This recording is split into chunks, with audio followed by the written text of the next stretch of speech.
ஞான சித்தர் ஓம் ஸ்ரீ ராஜயோக குரு சரணம். யோக ஞான சித்தர் ஓம் ஸ்ரீ ராஜயோக குரு சரணம். மானிடராக பிறந்த அனைவரிடத்திலுமே ஒரு சக்தி இருக்கு.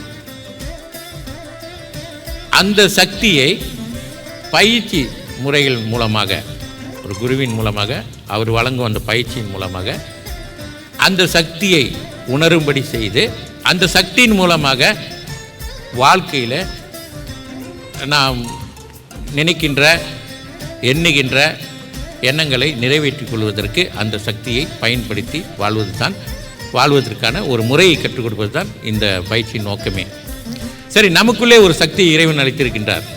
அந்த சக்தி மூலமாகவே வாழ்க்கையில் நமக்கு ஏற்படக்கூடிய பிரச்சனைகள், தடைகள், இன்னல்கள், எது நமக்கு விளைவுகளை ஏற்படுத்துகிறோ, அந்த தேவையில்லாத சிரமங்களை விளைவிக்கின்றதோ அவைகளில் இருந்து நம்மை விடுவித்து கொண்டு நாம் நினைப்பது போல வாழ்வதற்கான வாய்ப்பினை ஏற்படுத்தி கொடுக்கிறது இந்த யோக சக்தி.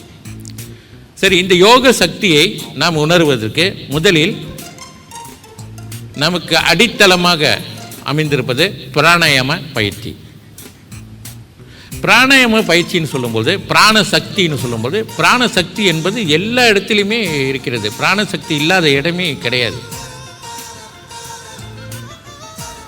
விசேஷமாக சொல்லணும்னு சொன்னால், காற்றில் இருக்கிறது, தண்ணீரில் இருக்கிறது, நம்ம கூட உண்ணக்கூடிய உணவில் இருக்கிறது, நாம் சுவாசிக்கக்கூடிய சுவாசத்திலும் இந்த சக்தி இருக்கிறது, பிராணசக்தி.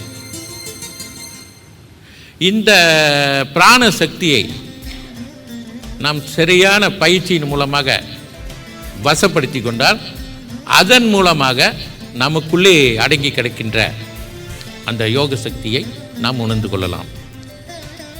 அதற்கான பயிற்சி தான் இங்கே வழங்கப்படுகிறது. இந்த பிராணசக்தியை அடக்குவது என்பது சாதாரணமான ஒரு விஷயம் கிடையாது. அது ஒரு எளிய ஒரு விஷயமே இல்லை. எல்லோராலும் அந்த பிராணசக்தியை அவ்வளோ சுலபத்தில் அடக்க முடியாது. உதாரணத்துக்கு மூச்சை இழுத்து நிறுத்தி விடுவதனால் பிராணசக்தி வசமாயிரும் அப்படின்னு நினைப்பது தவறான ஒரு கருத்து. அதற்கென்று, அது வசப்படுத்துவதற்கென்று சில நுட்பமான சூட்சுமமான நிலைகள் இருக்கின்றது. அந்த நிலை வழியாகத்தான் இறைவன் அருளோடு நாம் அதை செய்யும் பொழுதுதான் அந்த சக்தி, அந்த பிராணசக்தி வசமாகும். இல்லை என்றால் வசமாகாது.